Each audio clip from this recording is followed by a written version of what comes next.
Before we get started, I have a quick favor. I've been self-funding the Finding Genius podcast for 5 years now. I've done over 3,000 episodes. And as you can see on YouTube, we're up over 1 million views on the channel, which is fantastic. The next thing I really want to push on is to get up to 10,000 subscribers. Because once we do, we'll be able to put a donate button and we'll be able to solicit donations to help keep the podcast running and to also get the Finding Genius Foundation moving along. We have a big project studying anxiety, depression, and PTSD and working on a product to help people overcome these problems because I've seen them explode recently after the last 2 years of the whole virus situation. So if you would, please subscribe to the podcast. That would help us tremendously. Give us a thumbs up and check in the description for Buy Me a Coffee. It's about $5. If you could buy me a coffee, I'd really appreciate it. It would help keep the channel going, and I love coffee. Thank you.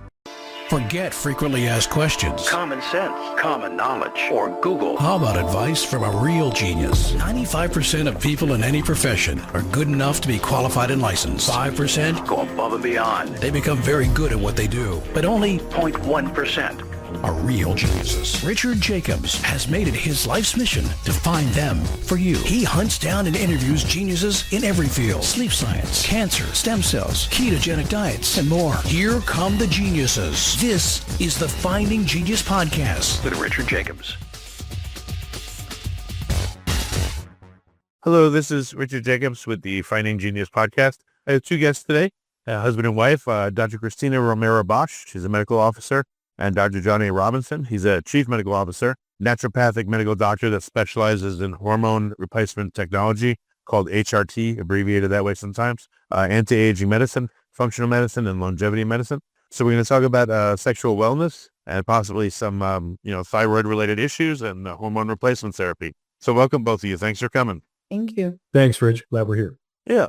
Just give me a little bit of background. Where did you guys just have like a typical clinical practice that it's evolved now into these new areas of focus, or what's been your path so far?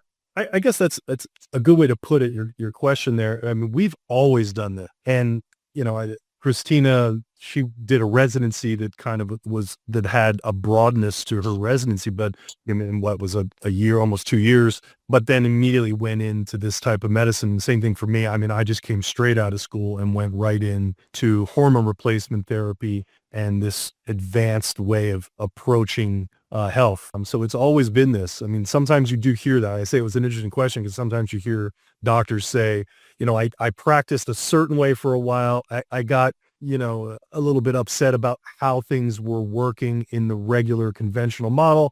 And then I woke up one day and said, I want to do this type of medicine. But for us, it's always been what we've done since the very beginning. So when you say this type of medicine, is it just under the umbrella of functional medicine, whatever goes on with somebody, or is it always hormone focused? Like how would you describe in your own words the type of medicine you guys practice? Well, we've always specialized in metabolism. Essentially has to do with endocrinology and biochemistry, and from our perspective, really the function of the body. So functional medicine, I think, is just one of those terms that comes in and out of fad, like longevity medicine or anti-aging medicine. But really at the core is what John and I have always practiced, which is this idea of understanding the way the body works in an integrative fashion so that you're not separating the different systems of the body. But we do focus specifically on metabolism. And as I said, that tends to be mostly hormones. Okay. And is it more men or women that you work with, or both equally? Pretty equal on that. Yeah, for sure.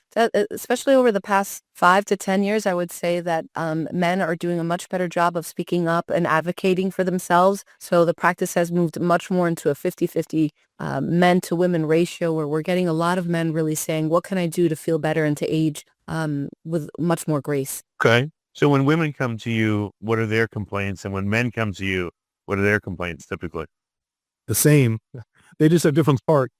Right. That's true. Yeah. So we always say, you can follow Dr. Bosch and I on Instagram at the Sex Doc. And we coined that name because, not because we just thought it was kind of fun, but because that's what patients want. Both men and women want more energy and they want more sex. And that's just generally what most people want. And so when they come to see us, they're talking with us about those types of things, asking us to help with those types of issues that they may have related to metabolism and energy and inevitably their sexual will. And when you think about having more energy, you can think of anything, really. The person who's complaining that they want to lose weight, or the person that they want to gain muscle, or have better orgasms, or perform better at work, or just have a better mood. All of that comes back to really those two symptoms of loss of energy and loss of good quality. It's really. It would be funny if you guys' voicemail when you're not in the office, you're like, yeah, you reach the office of the sex docs. We're out having amazing sex right now. You'll have to get back to us later. Bye. We're practicing what we preach, and we'll be a bit. Earnestly practice. Hopefully at this point, this is what people assume when we don't answer the phone. It's funny. I don't know. I guess just being out and about and talking to people and being a guy myself, it seems like women would have different interests than men do, especially as they get older. I'm not saying all women, of course, but it just seems like a lot of women, like in their 40s and up, they'll say, oh, my husband's bugging me for sex, and fine, I'll do it. Or they don't seem like they want to. It seems like the men more of it's still a need. It's still like a feeling, but the women, I don't know. It just seems like, I'm just speaking through what I've seen and heard everywhere, but is that the case, or is that not true? I mean, John says you're right, but I don't know that you are. In fact, I often mention that I think a lot of times it's the woman that comes to us first and then brings her partner. What do they say? Like, what's the common thing they'll tell you? Yeah, they will say that their libido is not what they want it to be. So you're not wrong about saying women start to seem to lose interest. And we've talked a lot about this on our podcast, and we've even done a couple shorts about it. This idea of, are women really losing their libido, or are they just so fragmented in the different things that are drawing their attention that they have a hard time carving out space for sex? Because we've talked about the idea that for a lot of women, they may be mentally and emotionally want to have sex, but women need to be, quote, in the mood, and they need peace, and they need to know that their list of things to do has been settled before they start to take their clothes off. Whereas perhaps stereotypically, men don't have that need. Men can drop whatever they're doing, and the house around them can be burning down, and the guy will say, okay, let's have sex. But I don't know, John, don't you think that it's a good percentage of the women that are saying, I want better sex, but my husband's libido's dropped?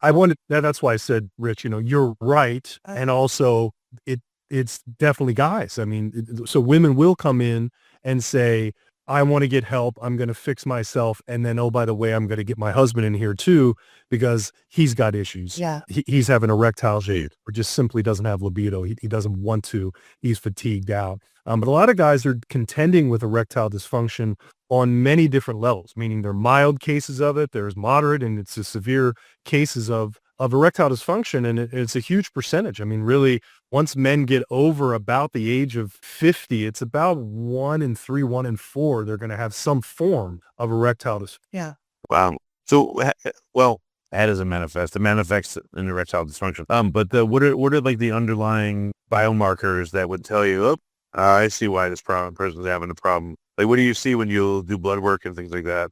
Well, the number one thing would be testosterone. That's kind of the elephant in the room, the constant. But in terms of metabolically, obesity and lack of exercise, having poor cardiovascular health, when we're talking about erectile dysfunction for men, the penis is the weather vane of the cardiovascular system. So if you it's a circulatory issue, and the penis is just the first place where you begin to see it manifest. But if it's by the time it's manifested there, you had already had issues from a circulation problem within the rest of the body. So circulation is really at the top of the list. We always measure nitric oxide levels, which are really simple to actually test at home and very simple to replace that to keep lining of the blood vessels optimized, whether we're saying the lining of the blood vessels in your brain or in your penis. And also other inflammatory that we think of associated with men, you already said cardiovascular, diabetes or pre-diabetes, an increase in belly fat, abdominal obesity.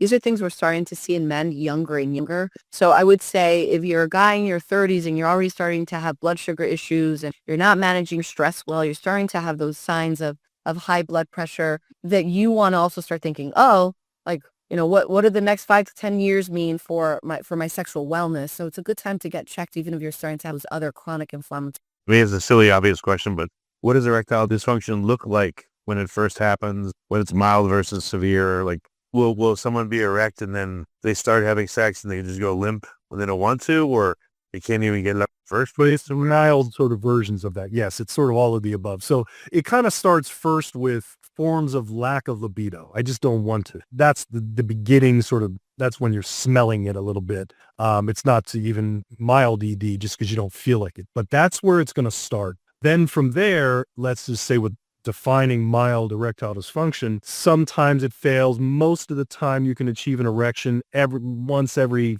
out of 5 or 10 times you might have an inability to get there, but if it takes more time, or you're in the middle of the act and then it fails, but then you can kind of get it back even in the middle of the act. So it's happening, but it's mild. And then it manifests to more severe iterations of what I just described there, to the point where a guy goes, Severe meaning like, I don't know, let's say I was attracted to Asian women and I went to a strip club and there was a gorgeous Asian stripper. I wouldn't even begin to get hard. That would be like would that be like a really advanced form of it? Or like what would be, you just have no erections at all or what? Before we continue, I've been personally funding the Finding Genius podcast for 4.5 years now, which has led to 2,700 plus interviews of clinicians, researchers, scientists, CEOs, and other amazing people who are working to advance science and improve our lives and our world. Even though this podcast gets 100,000 plus downloads a month, we need your help to reach hundreds of thousands more worldwide. Please visit findinggeniuspodcast.com and click on Support Us. We have 3 levels of membership from $10 to $49 a month, including perks such as the ability to see ahead in our interview calendar and ask questions of upcoming guests, transcripts of podcasts you're interested in, the ability to request specific topics or guests, and more. Visit findinggeniuspodcast.com and click Support Us today. Now back to the show.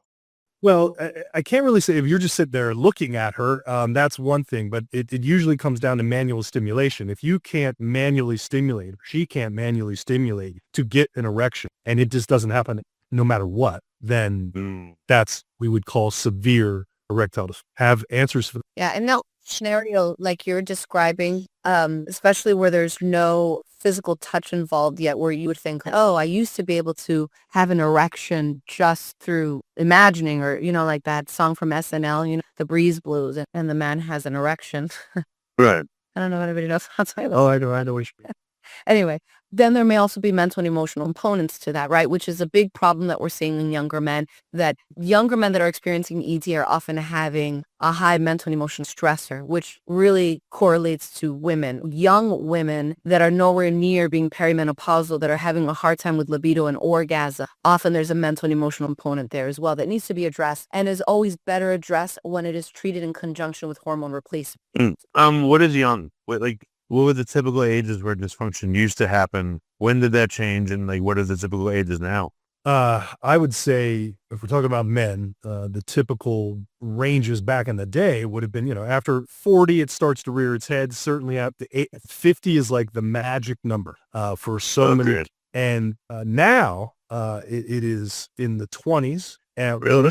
there's many reasons, but testosterone is lowering. We're seeing a generational decline of testosterone over the past 3 generations, multifactorial, the air we're breathing, the water we're drinking, the food we're eating, the food we're not eating, plastics, environmental toxins, social implications, what we always say, the pussification of America, treating boys like defective girls in the school setting, these kinds of things that are the fact that there's no competition and these types of things in society and encouraged as much in the general youth as it used to be. So we're seeing more and more pornography use in really, really young kids, and because they have such access to it, and that's actually leading to in younger generations, it's leading to erectile dysfunction. In older generations, it's leading to premature ejaculation. Yeah, I guess the intensity of what you see is so much beyond just looking at, like girly magazines from 30 years ago that, Exactly.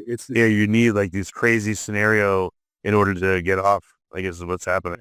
And they're literally commonplace and they're desensitized to it. So where, let's say, Gen X and above, what's happened to them is that they're seeing these things and it's they already are hypersensitive, and then they see something like that and then they're getting premature ejaculation as a result. Yeah, I remember I saw this these 2 pictures. It said the 1890s and the 1990s, and it said, oh, how times have changed. This is many years ago, obviously.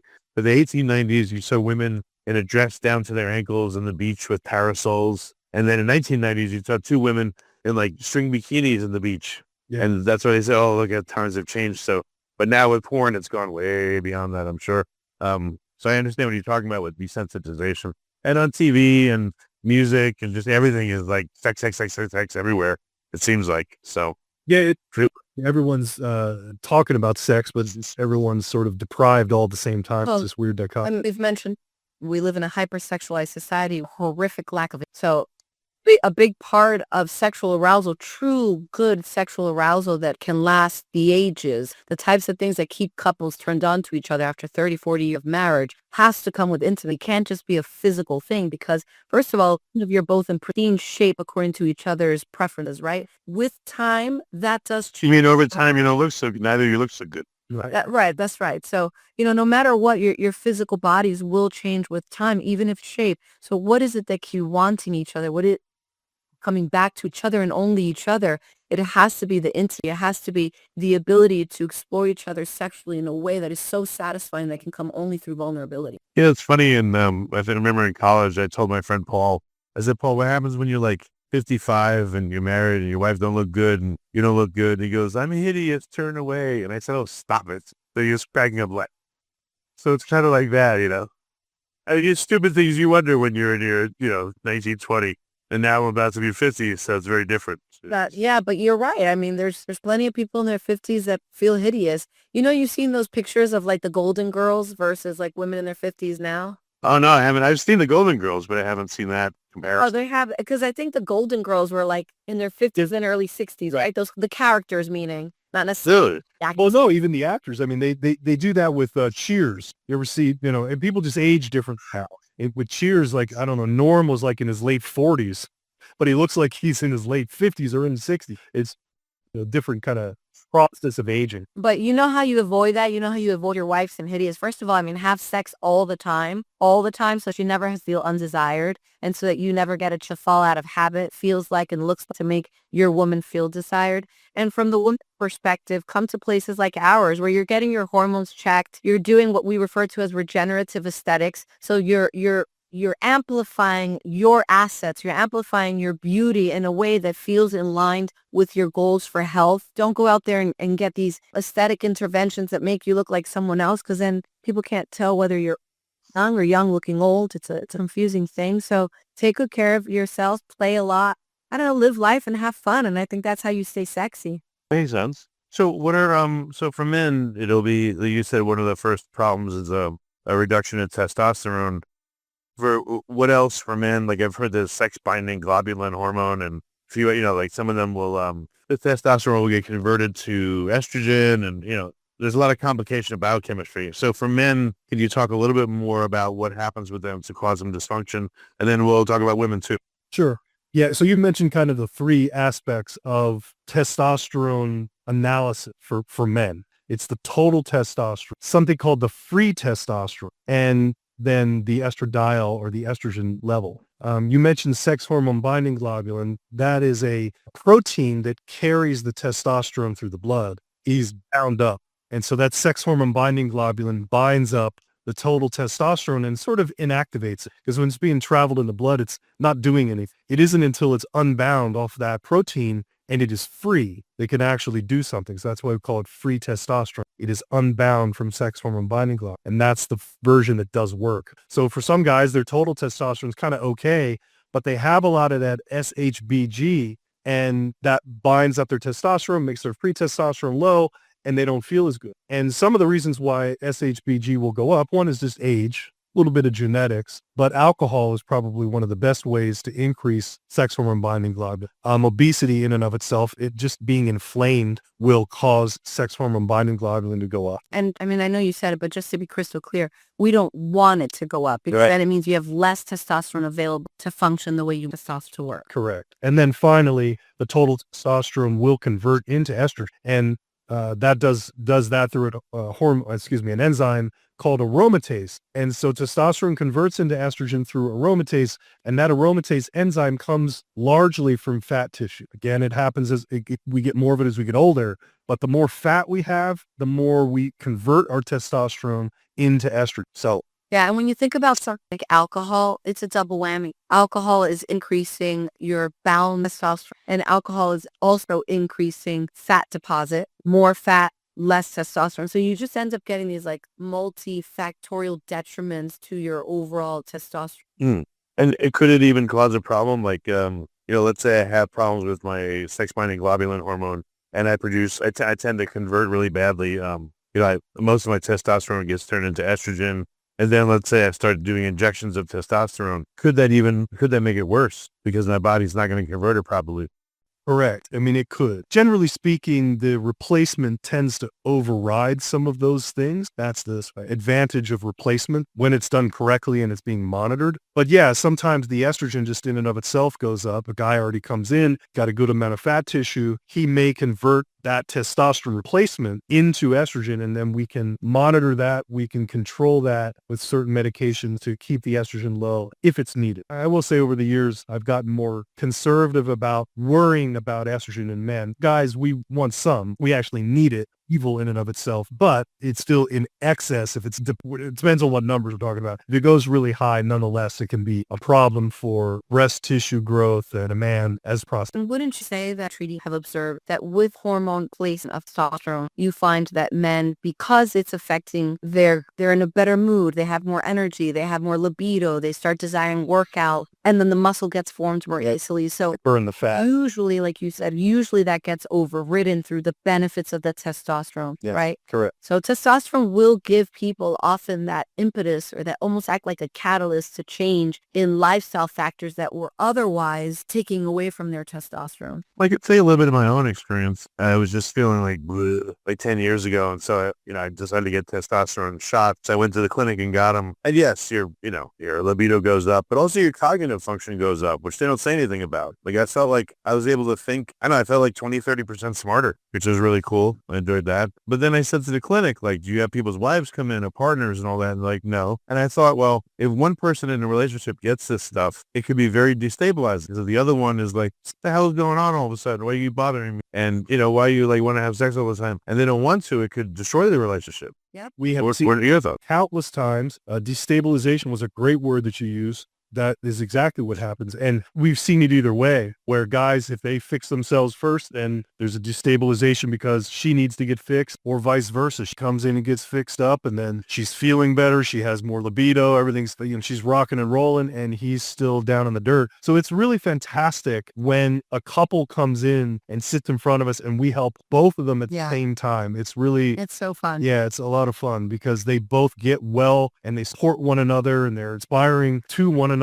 which helps with patient compliance. This is great. So we have two clinics in Oklahoma, one in Oklahoma City and one in Tulsa, and they're Oklahoma men's clinic and Tulsa men's. So we treat women there. We absolutely do because it takes two to tango. Mm-hmm. And so it didn't make any sense to us, even though it's a men's clinic, it didn't make any sense to us to not treat the partner. Even a gynecologist that treats women generally will have an ability and should have an ability to treat the male part of some degree of their training. So we always get it that way, that it's both. And we want the opposite of destabilization when it comes to intimacy. Yeah, because again, that John said about sex, why did choosing the word or the name the sex talks is because couples were always talking to us about sex. We really deal most in our practice. It happens to be mostly heterosexual monogamous relationships. So it's been such a wonderful part and such a wonderful byproduct of our career together, almost 20 years of doing this, where we say, not only are we taking individuals to a place where they feel so much better as themselves, but we've helped countless of couples become stronger as a unit. And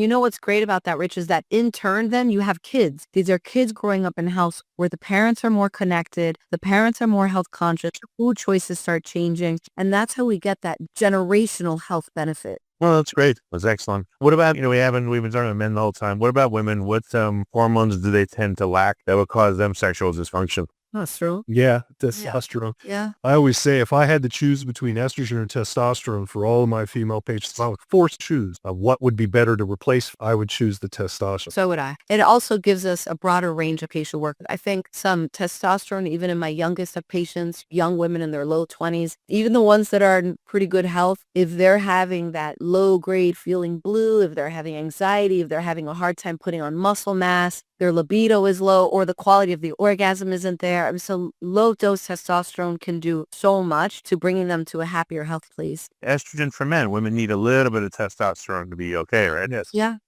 In fact, women make more testosterone than they do estrogen. Are they better converters then? No, producers in this case. They actually produce more through their ovaries and the adrenal glands. Overall, the amount of testosterone and what's called just androgens like DHA, androstenedione, androstenediol, some of these other androgens are produced more in a woman's body than the amount of estrogens being produced. Yeah, and they're producing more not for the purpose of converting into estrogen. They're producing more testosterone because they actually use it as testosterone. Right. Oh, interesting. Okay. Yeah, but yes, we do check estrogen. Of course, estrogen is important. It's extremely important. And yeah, for women, it's going to have all kinds of benefits. Again, similar to what the benefits can actually be for men. Bone, brain, mood, stability, these types of things. Again, men just need a fraction of the amount that women would generally need. But I've also heard it's not just estrogen. There's like estriol, estradiol, estrone.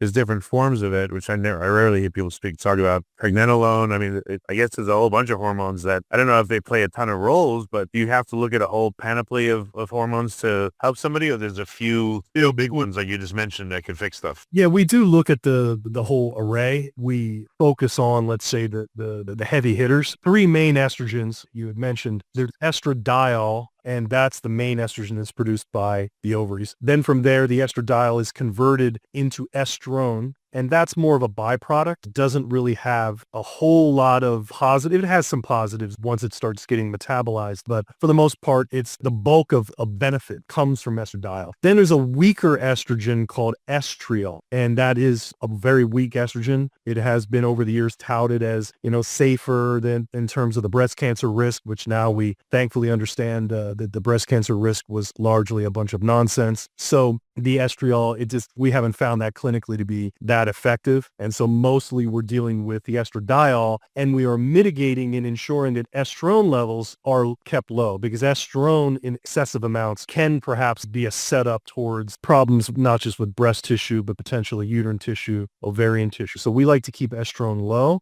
and estradiol relatively high. And we do that through using hormone pellets. One of the main things that we use to replace hormone is using hormone pellets for women, and that will maintain the natural estradiol to estrone ratios. They are healthier for women. I was going to ask you about the efficacy of creams versus implanted, seeds or pills versus, well, I don't even know, there's just the pill form versus injections, for men and women. Like, what have you seen as the trade-offs? I have some experience. Mine, I'm sure, is I give from other people, but what have you seen? So for both men and women, generally speaking, at the top of the list is certainly for women, it's pellet. But, Cristina and I have been doing pellets for 18 years. There's not many people in the country that have been doing pellets longer than we've been doing pellets. We were just, doing this, one of the first to do it. And so we really know how to wield that tool. So it really is a superior way to do it when you know what you're doing. Then second to that, or almost primary to even to that for men, we think it's injections. So we can do injections for women, and we do a lot of injections for men, but we do it subcutaneous. So if we're doing injections for men or women, these are smaller needles that are injected into the abdomen. For women, it's only a once a week injection. For men, we do it twice, and it keeps the levels incredibly stable. It prevents big shoots or hot, spikes up of estrogen down, or it prevents the dips down. I've done injections, but I think it was the carrier oil. It was like cottonseed, because I would get lumped. And then I tried to split it into 2 and 3, have less each time, but I would still get the lumps. And, I got acupuncture in the lumps to get them down. And sometimes it would release a lot, and I'd be really on a given day. And I was like, oh, it just, I don't know, it just was, and I couldn't get enough expertise to help me at the time. Maybe now there's more, but just, there's that complication, at least for me with the injection. Yeah, you can try different carrier oils. There's, the cottonseed oil. There's MCT oil. You'll even see it put in triglyceride oil, MCT oil. Grapeseed oil is probably one of the most common carriers. So if cottonseed, maybe grapeseed would be better for you if you're having that issue. But yeah. So the technique of injecting it the way we recommend Yep. allows for slower release so that you're avoiding some perhaps some valleys that were more typical. But Rich, were you doing it sub-Q or were you doing it intramuscular? I tried into like the delts of the arms. That's where it gave definitely the most lump. They did like in here, right at like kind of the top of your butt cheek, and that gave lumps. And then I tried it in the delts. I tried it in the stomach. That was probably the best. And again, split it up so it's less amount of fluid each time. A lot of times the lumps come from like that. the sheer amount that's being forced into the area. So yeah, I would recommend smaller amounts subcutaneous with the right type of needle and the right type of needle technique. So a lot of times patients, we have to really instruct them because they will self-administer, and we really have to show them sometimes a couple of times.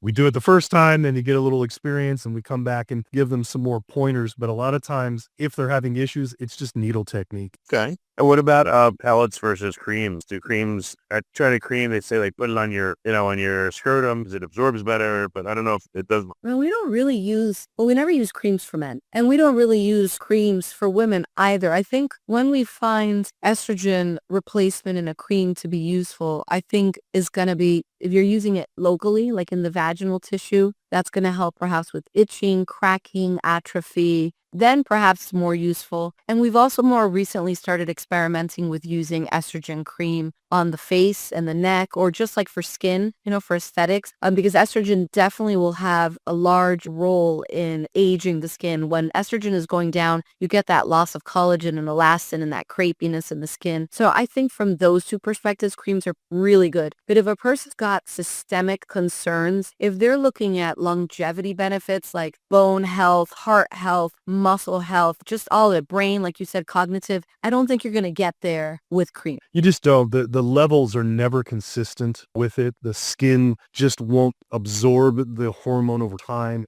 We have found that over the years, again, almost 20 years of seeing the labs of patients who come to us on the cream, it was just worthless. And that's why they come to us, and then we put a pellet in them or we do an injection, and then we change the labs instantly and change how they feel. And we do pellets with men as well. The reason I think that we focus on the injections a little bit more is just because pellets have a longer downtime for the man, and compliance can be a problem. Just from a compliance perspective, I mean, as far as it as a procedure or as a delivery system for very effective TRT, I think pellets are also extremely good for men. Oh, so you'd say pellets better than cream. What about pellets versus injections? Yeah, if we're saying, we're talking about a guy, pellets versus injections, if you're going to make me choose, I'm going to go an injection. But that's after doing this for so many years, and that kind of what Cristina was saying, that there's more potential of complication and compliance issues with testosterone pellets for a man than there would be for a woman. For a woman, the pellets are very, very small. They're like the size of a grain of rice. So you're putting a couple of little rice pellets in them, and it's an easy procedure. The downtime is very short. Compliance is very high. So for women, without question, if I had to choose, I'm going pellet. But I got to say, even with women, the injections, we've figured out a once weekly injection using that really, really small needle, the smallest needle that they make for women is what we have figured out.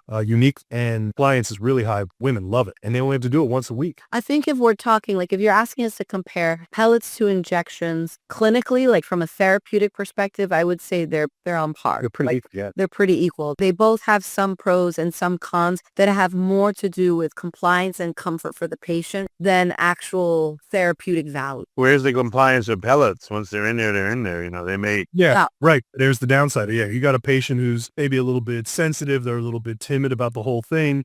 Pellets might not be the best clinical choice for them because they just might be nervous about the whole thing. So you might choose something that, like an injection, that is out of their system within a week or less. And also, we're very good at dosing pellets. I mean, we're very good at dosing all of it. Like John was explaining, we've been doing it longer than most people in the country. And there is a delicate analysis of not only the labs, but the patient that you really must develop. We've been very lucky to have thousands and thousands of patients who have trusted us in that journey. And we've gotten extremely good at determining what kind of doses you need, because I have seen pellet patients here in the office that were other people's patients that were holy moly where they overdose on some things and then ridiculously underdose on others. And you can really make a mess of it, especially since you can't take them out. So what, I don't know, where can you help people? Like, what areas do you serve? Is it all country or just your state, or where? Well, we're in Arizona. We're sitting here with you right now in Scottsdale, Arizona. The name of our private practice is the Hormone Zone, the Hormone Zone. So we can be seen here, but we do also have a management company that has several other locations that we also own. We've got a location in Livermore, California, which is the East Bay, and we do hormone replacement therapy there. It's a med spa as well, so all kinds of longevity-based regenerative aesthetics. We have 2 men's clinics in Oklahoma City and Tulsa, where we treat both men and women there as well. We have a location in northern Arizona that's a med spa and also a Hormone Zone location. And then also we're in Orlando. We've got a regenerative medicine and med spa hormone replacement therapy in Orlando. Oh, wow. Okay. So the best way for people to take action that are listening is to, what's like one place they could look you up and then see all the locations and everything you guys can do for them? Yeah, we have a link tree for our podcast called the Longevity Protocol Podcast. And that's the link tree is the Longevity Protocol Podcast. So when they go there, they can see links to our private practice, to all of our social media channels, to all of the different locations that we serve all over the country. So it's the Longevity Protocol Podcast, that link tree for Longevity Protocol Podcast. And of course, the podcast itself is going to also give you just a lot of these topics, a lot of these interesting topics that we're reviewing with you here, Rich, where we talk about hormones and metabolism and sexual health and intimacy. And so that will also give your listeners an opportunity to get a better flavor for us. And of course, we do treat patients out of state if they have doctors that they are working with, but they want a second opinion in the form of a consultation, a lifestyle consultation per se, then that's sometimes a step that patients like start with as well if they don't think they can make it out here or they're not sure that that's where they want to start. Okay. Well, very good. Any other last topics that we could address that we haven't? I know we're just about at the top of the hour. So.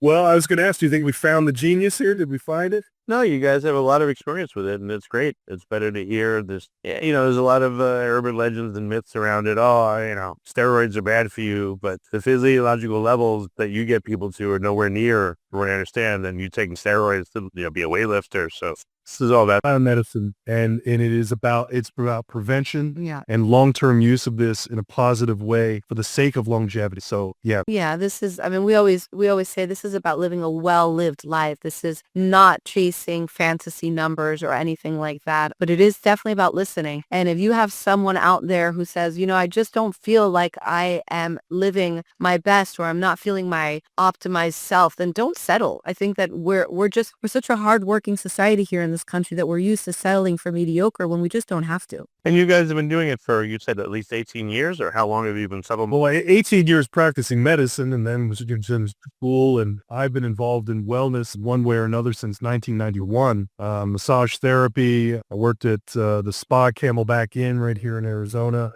So the reason I ask is if someone's afraid of doing this long term, what is long term? And patients have been doing it longer than 18 years. I have patients who've been doing pellets for 25 plus years. I mean, and there's a lot of studies, the studies in medicine, you can find whatever you want to support your theory. Let's be honest about that, right? Especially with everything we learn about the controversies of sponsors for research. But when you're talking about something like this, these are tried and true studies that have been following real life people over the decades to see how are they doing. And the two of us, like you said, 2 decades of monitoring our patients. We've had our patients since I've had patients that came to see me when I first opened my practice. They're still with me. My mom, John's mom, this is something we ourselves, we do it because we believe in it. We believe in it because we've had the pleasure of seeing people's lives change. Privilege. Okay, well, that's great. Well, thank you so much, both for what you do and for coming on the podcast.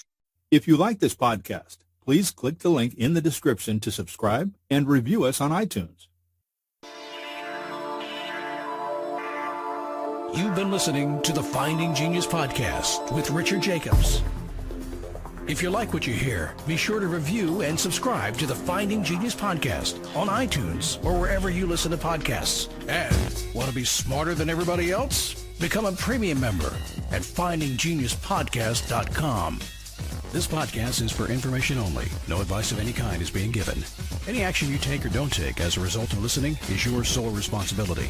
Consult professionals when advice is needed. A consultation per se, then that's sometimes a step that patients like start with as well if they don't think they can make it out here or they're not sure that that's where they want to start. Okay. Well, very good. Any other last topics that we could address that we haven't? I know we're just about at the top of the hour. So. Well, I was going to ask, do you think we found the genius here? Did we find it? No, you guys have a lot of experience with it, and it's great. It's better to hear this. There's a lot of urban legends and myths around it. Steroids are bad for you, but the physiological levels that you get people to are nowhere near what I understand. And you taking steroids to be a weightlifter. So This is all that. Biomedicine, and it's about prevention Yeah. and long-term use of this in a positive way for the sake of longevity. So yeah, Yeah, this is, I mean, we always say this is about living a well-lived life. This is not chasing fantasy numbers or anything like that, but it is definitely about listening. And if you have someone out there who says, I just don't feel like I am living my best, or I'm not feeling my optimized self, then don't settle. I think that we're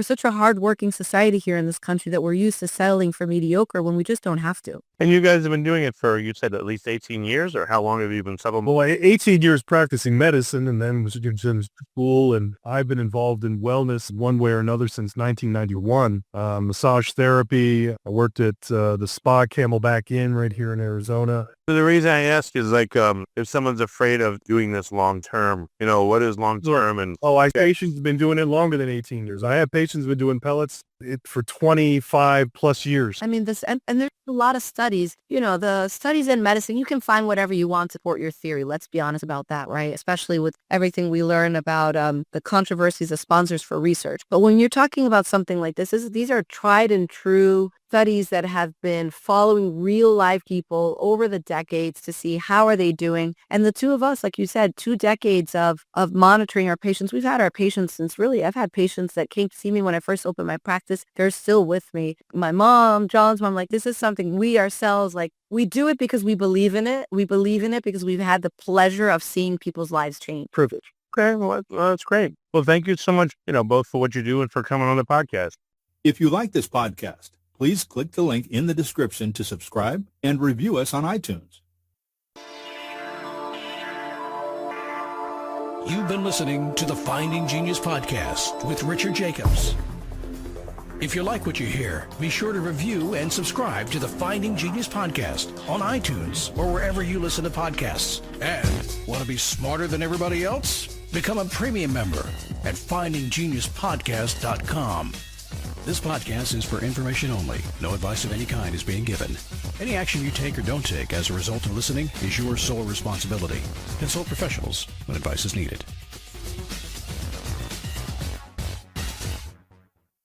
Or wherever you listen to podcasts. And want to be smarter than everybody else? Become a premium member at findinggeniuspodcast.com.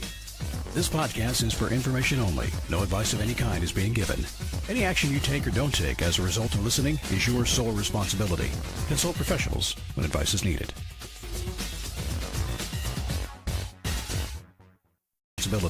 Consult professionals when advice is needed.